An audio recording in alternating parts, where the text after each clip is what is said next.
नमस्कार, मैं अभिषेक राज easy way coaching में आप सभी का हम स्वागत करते हैं। दोस्तों, अगर आपकी इच्छा थी कि भाई Uttar Pradesh power corporation limited UPPCL जिसको बोलते हैं, बहुत बड़ी कंपनी और बहुत नामी कंपनी है। आईटीआई छात्र, हर छात्र इसके बारे में जानता है क्योंकि भर्ती बड़े स्तर पर निकाली जाती है। इसमें एक बहुत बड़ा बदलाव कर दिया गया है। जो भी आईटीआई के छात्र इसमें जाना चाहते हैं उनको इस बदलाव के बारे में मालूम होना चाहिए, नहीं तो आने वाले भविष्य में जो इसमें भर्ती निकाली जाएगी उसमें आप फॉर्म को अप्लाई नहीं कर पाएंगे, क्योंकि ऐसा कुछ टेक्निकल इसमें बदलाव किया गया है। इसी के रिगार्डिंग यूपीपीसीएल के तरफ से दिनांक 23 जनवरी 2026 को एक नोटिस जारी किया जाता है। जो नोटिस आपके सामने दिखाई दे रहा है इसको जारी किया जाता है, ठीक है। लेकिन इस नोटिस के लिए यूपीपीसीएल की तरफ से एक बैठक की गई थी। कब? 12/11/2025 को, मतलब 12 नवंबर को एक बैठक किया गया था। और इस बैठक में जो बदलाव है उस पे मोहर लगाया गया था, भाई ये बदलाव किया जाएगा। और फाइनली अब इसका अप्रूवल मिल चुका है और ये बदलाव आपके सामने देखने को मिल रहा है, ठीक है। तो वैसे में जो बच्चे आईटीआई के बाद बिजली विभाग या यूपीपीसीएल में नौकरी करना चाहते हैं उनके लिए काफी जरूरी नोटिस है। तो आप लोगों से गुजारिश है कि शेयर और लाइक जरूर करेंगे, ठीक है। जो बच्चे तैयारी करना चाहते हैं, चाहे यूपीपीसीएल का तैयारी करिए, रेलवे, इसरो, डीआरडीओ, बार किसी का भी तैयारी कर रहे हैं, तो इजी वे कोचिंग के माध्यम से आप बेहतर तैयारी कर सकते हैं। इजी वे कोचिंग पिछले 8 सालों से केवल और केवल आईटीआई छात्रों को हजारों संख्या में सिलेक्शन दिया। वैसे में आप ज्वाइन करना चाहे तो easy way global play store से डाउनलोड कर सकते हैं। ये हमारा हेल्पलाइन नंबर है। ऑनलाइन और ऑफलाइन दोनों माध्यम से क्लासेस चलाए जा रहे हैं। लेटेस्ट बैच स्टार्ट हो चुका है, आप ज्वाइन कर सकते हैं। अगर भारी ऑफर का इंतजार था तो मास्टर कोर्स के अंदर में मात्र 599 रुपए में फीटर और इलेक्ट्रीशियन दोनों का अलग अलग कोर्स उपलब्ध करा दिया गया है। आप इसे ज्वाइन कर सकते हैं, ठीक है। चलिए इसी संदर्भ में अब आगे बढ़ेंगे। तो देखिए, जो बदलाव किया गया है उसके बारे में यहाँ पर चर्चा की गई है। ये वाला जो कॉलम है इसमें पुराना जो व्यवस्था था उसके अनुसार क्या भर्ती प्रक्रिया था इधर बताया गया है, और नया वाला व्यवस्था में क्या भर्ती प्रक्रिया है ये इधर बताया गया है, ठीक है। अब समझिए, पुराना वाला ये है और नया वाला ये है। नया वाला में बताया गया है कि भाई आपका जो वेतन लेवल है 4 है और इसमें 27,200 से लेकर 86,100 रुपए तक आपका वेतन मिलेगा, ठीक है। ये वेतन का रेंज है।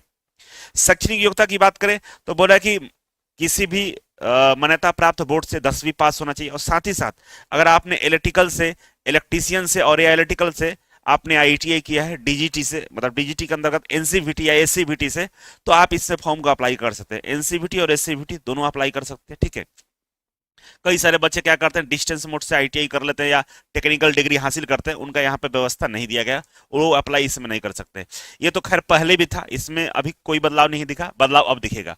बदलाव ये दिखेगा भाई, चयन जो प्रक्रिया अपनाया गया है इसमें पहले क्या था कि डायरेक्ट आपको यूपीपीसीएल के माध्यम से पेपर ली जाती थी और उसमें आपको बैठना होता था। 150 टेक्निकल था, 50 कंप्यूटर के प्रश्न पूछे जाते थे जिसमें आपको पास करना होता था, ठीक है। लेकिन अब उससे पहले आपका प्री टेस्ट होगा, इसको हम पीईटी बोलते हैं, पीईटी है ना, प्री एलिजिबिलिटी टेस्ट बोलते हैं।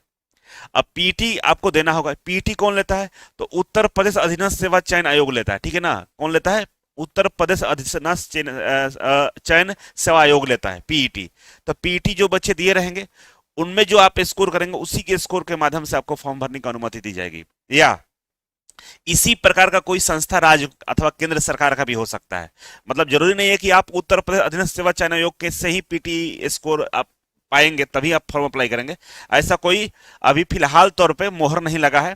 कह रहा है कि इसी प्रकार के कई सारी संस्था हैं केंद्र सरकार और राज्य सरकार का, जैसे एसएससी हो गया है ना, और भी कई संस्थाएं हैं जो एग्जाम लेती है, उनके स्कोर के माध्यम से आपको फॉर्म भरने का अनुमति देंगे, ठीक है। तो पहला बदलाव यह है कि भाई आपको प्री एग्जाम देना पड़ेगा। प्री एग्जाम में मैथ, रीजनिंग, जीके वगैरह पूछा जाता है, तो ये स्कोर कार्ड आपके पास होना चाहिए। जैसे उत्तर प्रदेश में अनुदेशक की भर्ती निकाली गई थी, उसमें पीईटी मांगता है। मतलब जो बच्चे पीईटी उत्तर प्रदेश अधीनस्थ सेवा चयन आयोग का जो बच्चे फॉर्म डाले रहते हैं उसमें जो बच्चे क्वालिफाई रहते हैं उन्हीं को फॉर्म भरने की अनुमति दी जाती है। अब इसमें भी लागू कर दिया गया है, ठीक है। इससे फायदा क्या होगा कि जो भारी संख्या में जो फॉर्म डाले जाते थे अब बच्चे यहीं पे ही क्या हो जाएंगे, फिल्टर हो जाएंगे। बहुत कम बच्चे आगे बढ़ पाएंगे दूसरे पेपर के लिए, ठीक है। अब चयन 2 चरण में होगा जो पहले था। प्रथम चरण में क्या होगा कि भाई 5 गुना अभ्यर्थियों को उपयुक्त क्रमांक के उल्लिखित स्कोर के आधार पर फॉर्म भरने के लिए बुलाया जाएगा। देखिए, इसमें जो बच्चे जिनके पास स्कोर कार्ड होगा तो फॉर्म के 5 गुना बच्चों को बुलाया जाएगा, है ना। 5 गुना बच्चों को दूसरे चरण के लिए बुलाया जाएगा, ठीक है ना, जिसमें लिखित परीक्षा शॉर्टलिस्ट किया जाएगा। शॉर्टलिस्टिंग हेतु कट ऑफ का निर्धारण भर्ती संस्था द्वारा किया जाएगा, ठीक है।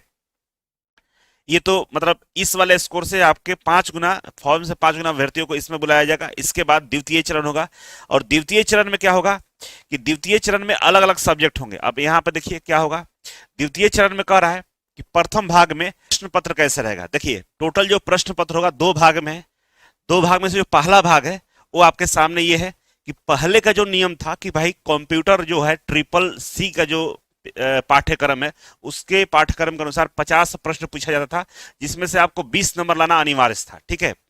और इसमें अगर 20 नंबर जिसका कम था 20 से, उनका सेकंड जो पेपर होता था उसमें नंबर काउंट नहीं किया था या उसमें आपको अनुमति ही नहीं देता था, मतलब मेरिट लिस्ट से आपको बाहर कर दिया जाता था, यही से ही है ना। 20 से कम नंबर रहेगा आपका सेकंड पेपर चेक ही नहीं होगा, आप मेरिट से बाहर हो गए। लेकिन अब क्या किया है, अब बोला है कि हम जो नीलेट का ट्रिपल सी का जो सिलेबस है उसके थ्रू हम 50 प्रश्न तो पूछेंगे ही पूछेंगे, ठीक है, कोई दिक्कत नहीं है। लेकिन इसमें से आपको 50% अंक लाना होगा। क्या करना होगा, 50% नंबर लाना होगा। और जो 50 क्वेश्चन है प्रत्येक क्वेश्चन 4 नंबर का होगा, मतलब पंचौ का 20, 200 नंबर का पेपर हुआ, क्योंकि एक क्वेश्चन कितने का है, 4 नंबर का है, 50 क्वेश्चन है तो 200 नंबर हुआ। 200 का आधा करिए, मतलब आपको 100 नंबर लाना होगा। अब 50% का मतलब हुआ 100 नंबर आपको लाना होगा, ठीक है, ये कंडीशन कर दिया है। अब दूसरा भाग में चलते हैं। पहला भाग हो गया। दूसरा भाग में क्या था कि पहले भी ये मिलाकर 200 मार्क्स का था और आज भी ये 200 मार्क्स का है, लेकिन यहां बदलाव क्या हुआ है कि देखिए समान अध्ययन 20 नंबर का हो गया है, ठीक है, पहले भी 20 नंबर का था। हिंदी व्याकरण 15 नंबर का है, अंग्रेजी 15 नंबर का है, और टेक्निकल जो सब्जेक्ट था है ना, जैसे इलेक्ट्रीशियन फिटर हो गया, वो 150 नंबर का आज भी पूछेगा, है ना, टेक्निकल से। तो टेक्निकल से 150 है, लेकिन प्रत्येक प्रश्न कितने का होगा, 4 नंबर का होगा। तो 4 दूनी 8, 800 मार्क्स का एग्जाम होगा और 800 मार्क्स में से आपका मेरिट लिस्ट बनाया जाएगा। गलत करने पर 1 नंबर आपका काट लिया जाएगा, सही करने पर आपको 4 अंक दिए जाएगा। और कह रहा है कि दोनों भागों में प्रत्येक सही उत्तर के लिए 4 अंक दिए जाएंगे, मतलब प्रत्येक क्वेश्चन अब 4 नंबर का रहेगा, ठीक है। अब क्या इनका सनक चढ़ा है पता नहीं, 4 नंबर देने से और भी थोड़ा मूल्यांकन में दिक्कत है, ठीक है। कह रहा है कि द्वितीय चरण की लिखित परीक्षा के दोनों भागों के कुल प्राप्त अंकों के आधार पर अंतिम मेरिट तैयार किया जाएगा। क्या बोला कि जो द्वितीय चरण की लिखित परीक्षा हो रही है, जिसमें कंप्यूटर का अलग हुआ 50 नंबर का और 200 नंबर का ये हुआ है, दोनों को मिलाकर मेरिट लिस्ट तैयार की जाएगी। लेकिन पहले इसमें ये नहीं था, क्या, ये कंप्यूटर ज्ञान में प्राप्त अंक श्रेष्ठता निर्धारण में नहीं जोड़े जाते हैं, इसमें नहीं जोड़ा जाता था। कंप्यूटर का स्कोर पहले नहीं जोड़ा जाता था, केवल बोला 20 नंबर ला दो तब पास हो गए, तब आपका सेकंड पेपर 200 नंबर पर मेरिट बनेगा। लेकिन अब ऐसा नहीं है, अब आपका 200 प्रश्न इसका, 50 प्रश्न किसका, कंप्यूटर का, दोनों मिलकर कितना 250 प्रश्न हुआ और टोटल कितना हो गया, 1000 मार्क्स का प्रश्न हो गया, ठीक है ना, 1000 मार्क्स। और 1000 मार्क्स में से जो बच्चे नंबर ज्यादा लगे उनका नाम मेरिट लिस्ट में आएगा। तो इस तरह से ये व्यवस्था कर दिया गया है। अब आपको लग रहा होगा कि सर क्या भर्ती आने वाली है क्या, ऐसा व्यवस्था क्यों किया जा रहा है, आपको लग रहा होगा कि भर्ती आने वाली है।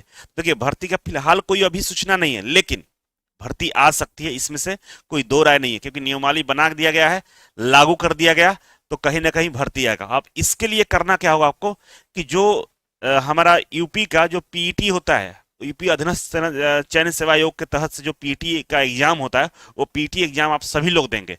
नहीं तो अगर 2026 में पीईटी नहीं दिए रहेगा, जो मार्च अप्रैल के आसपास आता है, दे लीजिए, पास फेल की जरूरत नहीं, आप एग्जाम में अपीयर हैं बैठे हैं तो भी आप इसमें फॉर्म अप्लाई करने का अनुमति आपको मिल जाएगा। तो पीटी का एग्जाम सबको देना होगा, नहीं दीजिएगा 2026 में कभी भर्ती आएगा तो उसमें फॉर्म नहीं भर पाएंगे आप, तो उसके लिए भी आपको तैयारी करना होगा, ठीक है। और पीटी का भी हम एक सिलेबस ला देंगे, मतलब उसका तैयारी के लिए क्या जरूरत पड़ेगा सिलेबस का, उसका भी कोर्स उपलब्ध करा दिया जाएगा, ठीक है। बाकी जानकारी कैसा लगा कमेंट बॉक्स में कमेंट कर सकते हैं, और आगे वाले वीडियो में जो भी आपका कमेंट होगा, डाउट होगा, हम बताने का प्रयास करेंगे। बहुत बहुत धन्यवाद, थैंक यू सो मच।